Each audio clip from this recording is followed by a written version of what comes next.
We actually want to get right to Kara Scannell. Kara, do we have a ruling in the Donald Trump civil fraud trial case? Yeah, we do, Boris. We just got the ruling. It is 92 pages long, and I'm scanning through it right now. But when I'm looking at these numbers, the totals that the judge is ordering collectively in the case, so this will include all of the defendants, I'm getting a total of $362 million. And I'm just scrolling through this now. I can see that there's the dollar amount specific to Donald Trump. I'm going to use a calculator to do some rough math. It gets us to, for Donald Trump, about $354 million. That's for him, the company, the Trump organization. So very close to what the New York Attorney General's office was seeking of $370 million. There's a lot of... Yo, friends. Welcome, Dr. John here. So what just happened, guys? A New York Supreme Court justice, after a full trial with complete evidence, wrote words never before applied to a former president. The frauds found here leap off the page and shock the conscience. A lot of zeros here and a lot of other numbers, but roughly $354 million is the judgment against Donald Trump. The judge also found that his son, Eric Trump, is liable in the amount of $4 million. Donald Trump Jr. is liable in the amount of $4 million. And Alan Weisselberg, the former chief financial officer, is liable in the amount of $1 million. I haven't had a chance to read through the language of what the judge said here, but really this was about the money, because the judge had already found that Donald Trump, his sons, and Alan Weisselberg had engaged in fraud by issuing fraudulent financial statements, giving them to banks and insurers in order to obtain favorable rates. He ruled that before the trial, but we did go through a 3-month trial. The judge was looking to determine how much in ill-gotten gains, that's what this word of disgorgement means, the money that they benefited from. So now the judge issuing the significant ruling, more than $350 million against Donald Trump and the Trump organization, and against the sons. Now, I'm going to just see if I can quickly search to see what the judge said about any ban. That was the other outstanding question here. I'm not able to find that very quickly, but that is another issue that we're looking for here, of what the judge says about whether he's banning Trump from doing business or his sons. But this ruling, there was a question of whether the sons would be found to be liable, because the judge said at the end of the trial, during closing arguments, he asked the Attorney General's team if he said he wasn't sure there was sufficient evidence against the sons. This ruling here indicating that he believes that they did at least receive improper profits, and asking them to disgorge that as a result of this case. Not opinion, a formal judicial finding. Leap off the page. Shock the conscience. Those are not casual observations from a frustrated judge. Those are the most formal judicial language choices of a sitting justice describing the specific financial conduct of a former president. And that conduct was not a one-time mistake. It was not an isolated error. This is a significant win for the New York Attorney General, Letitia James. She'd been investigating this case ever since Michael Cohen testified before Congress, when he made this first allegation that Trump had inflated the value of properties to get better rates on loans and insurance, and to pay less in taxes. So she is now justified by this finding by the judge. And again, this was a judge trial. This was not a jury trial. So we've been waiting for Judge Arthur Engorn to issue this ruling, and now we have it. We still have to continue to read through it. Our team is doing that as I speak. But a real significant win for the New York Attorney General, and a loss for Donald Trump in this case that goes to the heart of his reputation, the reputation that he was a successful real estate businessman, that he rode to the White House. The judge finding here that there was fraud, there was liability, and saying that Trump needs to pay back more than $350 million.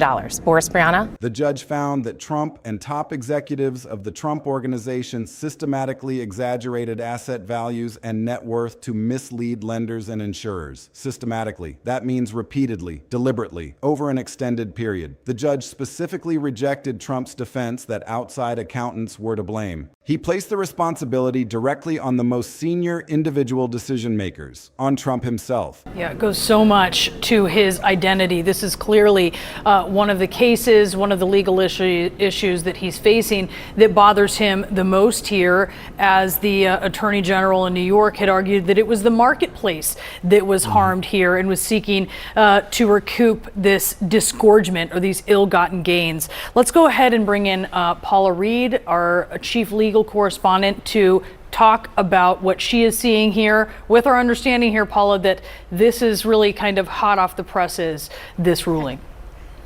Yes, the paper is still warm, but we're going through it right now. And as you and Kara were talking about, this case is so personal because it represents such a threat to Trump's business, his family business, and his identity. Remember, it was his identity as a businessman that brought him fame before he arrived at the White House. But in looking at the summary of this ruling, we see in addition to the monetary penalties that Kara just laid out, they have found him liable for fraud, and they are going to continue the appointment of an independent monitor. So back in 2022, the judge installed a monitor to keep an eye on exactly what the Trump organization was doing when it came to its business dealings. Now, among the things this monitor uncovered were a $48 million loan, for example, to the company itself, but there was no paperwork. They couldn't really find any information. That was just one thing that came up. Now, Trump lawyers have insisted because they loaned the money to themselves, they didn't have the paperwork that they needed, and insist that the monitor has found no fraud. Now, the judge also here orders the installation of an independent director of compliance.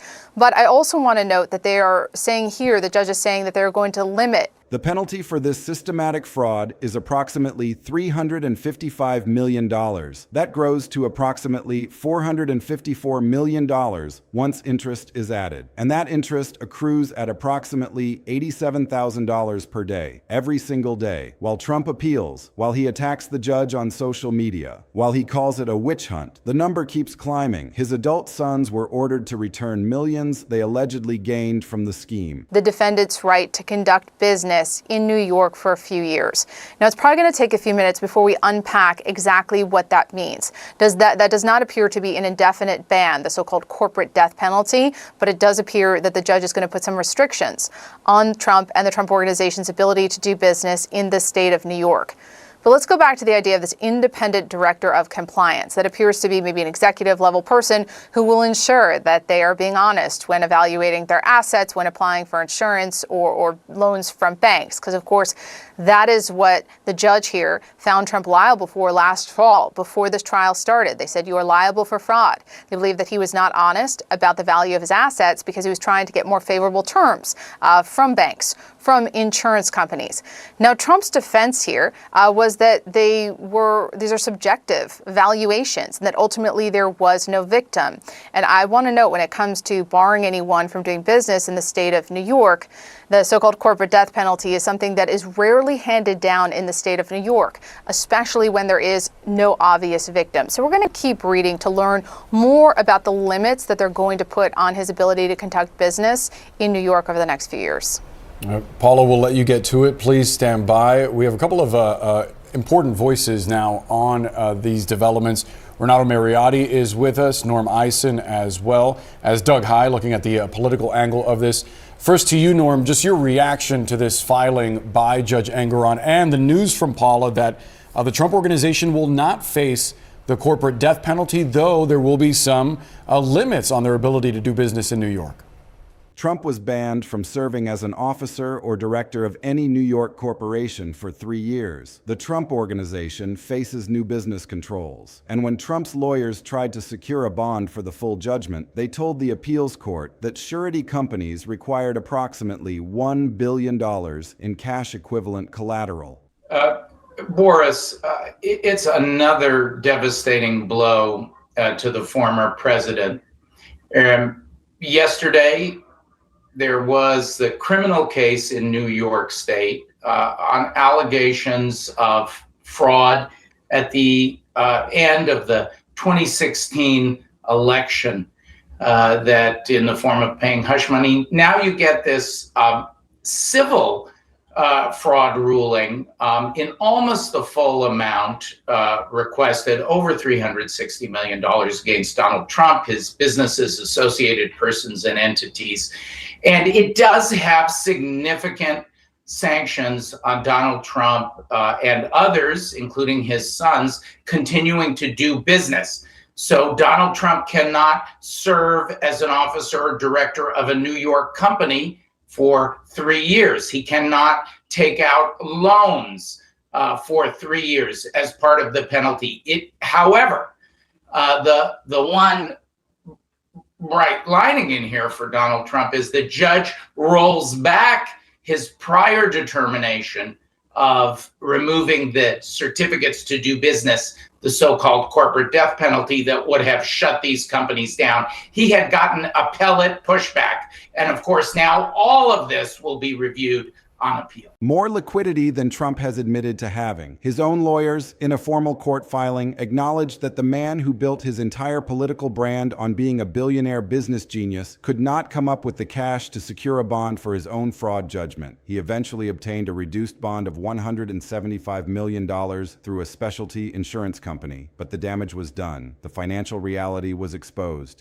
And I want to bring in Renato, just sort of with a technical question, and Paula, jump in too if you know this. As we understand now that the judge has ordered Trump to pay nearly $355 million in this civil fraud trial in these ill-gotten gains, in disgorgement, as it is called. What happens? Because obviously he's appealing this. Is there some kind of bond that is posted? What is the process for securing the money even as this appeals process continues? Does he have to do that? And Trump erupted. He raged against the ruling as a political witch hunt. He filed appeals. He attacked the judge on Truth Social. He attacked the New York Attorney General, but he did not engage with the substance of the judicial findings. He could not explain away, leap off the page, and shock the conscience. Stay with me, because I am going to break down exactly what the judge found, exactly why the systematic fraud finding is devastating, exactly what the bond scramble revealed about Trump's actual liquidity, and exactly why the gap between the billionaire brand and the fraud finding is the most consequential accountability story of this entire case. Let me start with the complete documented picture of what Judge Arthur Engoron actually found. Every alarming element is grounded in actual formal court findings from an actual bench trial in the most formally verified judicial accountability format. The finding that Trump and top Trump Organization executives systematically exaggerated asset values and net worth to mislead lenders and insurers is in the formal published opinion. The $354.9 million penalty figure is documented by CNN, Al Jazeera, Courthouse News, and multiple other credible outlets.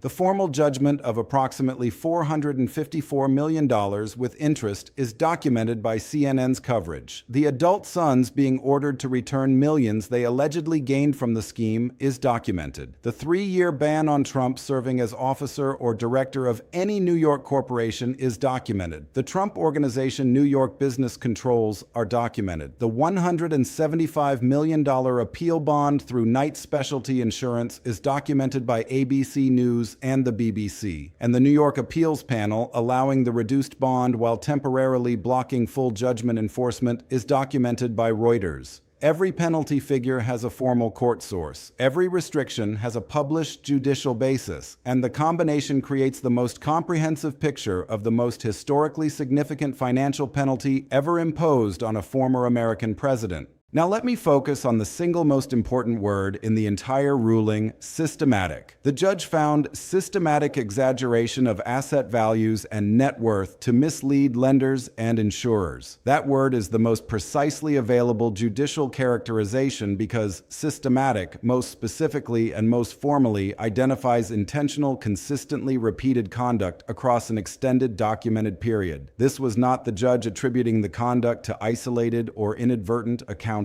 errors. This was a finding of deliberate, repeated deception, and the judge specifically rejected Trump's defense that outside accountants were to blame. That rejection is the most formal personal accountability determination. Trump could not hide behind professional advisors. The judge placed the responsibility where it belonged, on the most senior individual decision makers. The adult sons being ordered to return millions is the most specific family business accountability extension. It establishes that the fraud scheme was not limited to Trump alone. It was a family enterprise. The adult sons participated. They gained from the scheme, and the judge ordered them to pay back what they gained. The 3-year New York corporate officer ban is the most practically consequential business restriction. Barring Trump from serving as officer or director of any New York corporation for 3 years is a prospective judicial remedy that directly addresses future misconduct risk. The judge was not just punishing past conduct. He was trying to prevent future deception. A 3-year corporate officer ban from the most significant commercial real estate market in the United States is a restriction that limits future revenue generation capacity in the most commercially significant geographic market. Now let me talk about what the judge actually found in terms of the fraud mechanism. The deflate for taxes, inflate for borrowing systematic pattern is the most analytically precise characterization of what Engeron found. The same properties were valued at dramatically different amounts in different contexts for obvious financial benefit optimization. Mar-a-Lago was valued at hundreds of millions for borrowing purposes while being valued at dramatically less for tax purposes. Trump Tower apartments were counted with maximum available square footage for lending valuation while being assessed under more limited measures for tax purposes. Seven Springs was valued at dramatically inflated development potential for insurance and lending purposes while being carried at dramatically lower values in different contexts. This systematic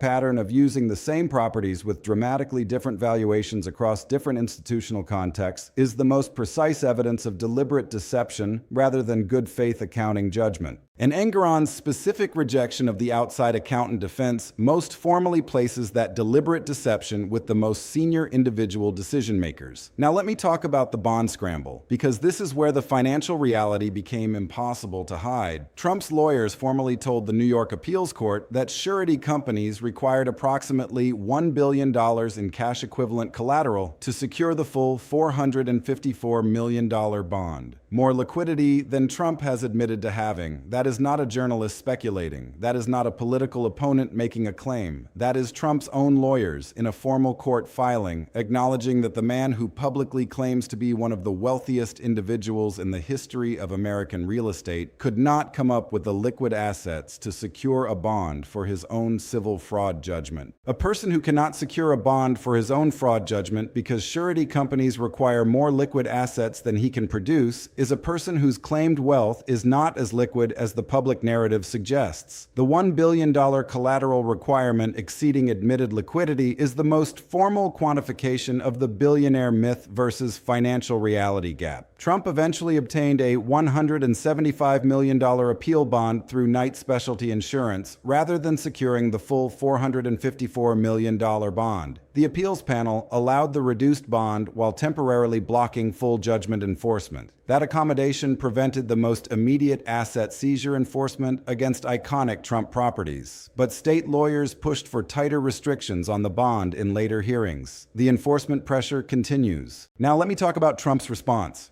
because it tells you everything about how he processes devastating judicial findings. Trump raged against the ruling as a political witch hunt. He filed appeals. He attacked on Truth Social. He attacked the New York Attorney General publicly. This is the most aggressive political communication management response to the most devastating judicial accountability finding of his career. But notice what he did not do. He did not engage with the substance of the judicial findings. He did not explain why leap off the page and shock the conscience is wrong. He did not present evidence that the valuations were accurate. He did not offer an alternative interpretation of the systematic pattern of inflating for borrowing and deflating for taxes. He simply reverted to the witch hunt framing. That is the most precisely alarming behavioral signal. The most available substantive evidentiary response to the most formally published shock the conscience judicial finding is unavailable. So the response is political deflection. Witch hunt rather than evidence. Attack the judge rather than address the findings. That pattern confirms the most fundamental accountability avoidance strategy. Now let me take you deeper into three specific dimensions of this story that each deserve careful attention. The first dimension is the tension between the billionaire brand and the fraud finding. What does the combination of Engeron's judicial language, the systematic exaggeration finding, and the $454 million total penalty mean for Trump's political brand? Trump's entire political brand is built on a financial success narrative. The central claim is that extraordinary real estate wealth accumulation through superior business judgment and exceptional deal-making skill qualifies him as the most capable economic manager for the American public interest. Engeron's finding most specifically and most formally inverts that foundational brand claim. He established on the most formal permanent judicial record that the prominently projected wealth accumulation was most specifically deliberately and most systematically built on deliberately deceptive financial statements that shock the conscience of a sitting judge after a full bench trial with the most complete evidentiary record. Shock the conscience.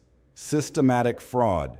These findings most specifically invert the superior business genius brand claim, and the permanent judicial record character of these findings makes them the most credible institutional rather than partisan accountability characterization. The deflate for taxes, inflate for borrowing pattern is the most analytically precise characterization of the fraud mechanism. Mar-a-Lago valued at hundreds of millions for borrowing, while valued at dramatically less for taxes. Trump Tower apartments counted with maximum square footage for lending, while assessed under more limited measures for taxes. Seven Springs valued at inflated development potential for insurance, while carried at lower values in other contexts. This systematic pattern is the most precise evidence of deliberate deception, and Engoron's rejection of the outside accountant defense places that deliberate deception with the most senior individual decision makers. The second dimension is the bond scramble financial reality exposure. What does the documented inability to secure the full $454 million bond, requiring the dramatically reduced $175 million accommodation, mean for the billionaire liquidity claim?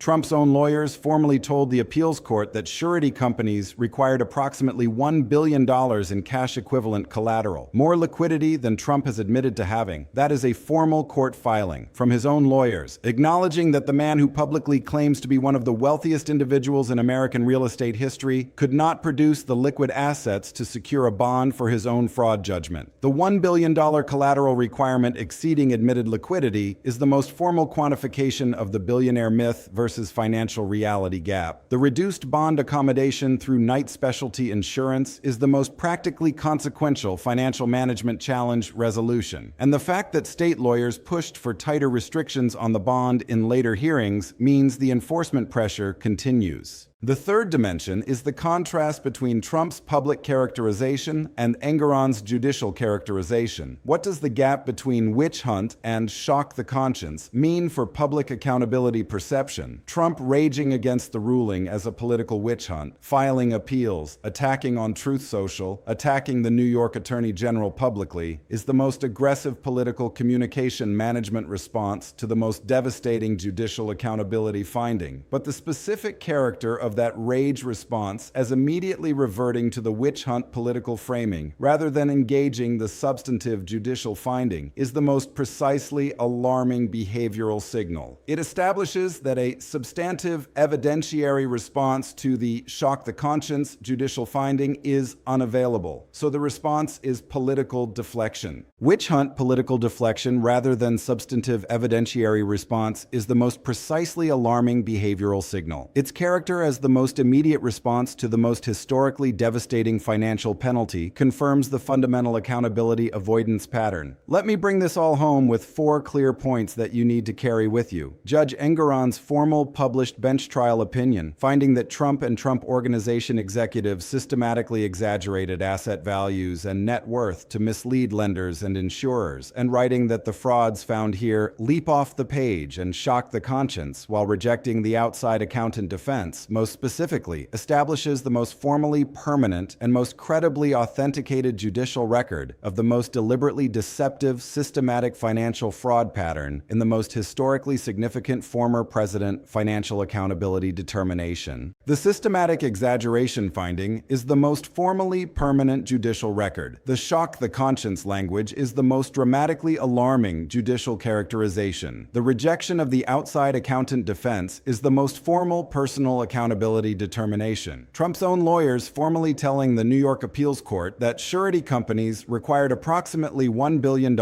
in cash equivalent collateral, more liquidity than Trump has admitted to having, combined with the need for a dramatically reduced $175 million bond accommodation through Knight Specialty Insurance, most precisely establishes the most credibly self-documented financial reality exposure. The own lawyer's court filing acknowledging insufficient liquidity is the most credibly self-documented evidence. The $1 billion collateral requirement exceeding admitted liquidity is the most formal quantification of the billionaire myth versus financial reality gap. The specific combination of Engoron's shock-the-conscience systematic fraud finding, the $454 million total penalty, the 3-year New York corporate officer ban, and Trump's witch hunt rage response, rather than substantive evidentiary engagement, most precisely establishes the most comprehensively available brand versus fraud-finding accountability tension. The formal judicial character makes the brand contradiction the most credible institutional rather than partisan accountability characterization. The historically significant penalty scale makes it the most formally alarming quantified brand accountability consequence. Here's exactly what you need to watch as this story continues to develop. Watch the appeals proceedings for any judicial determination that affects whether the $454 million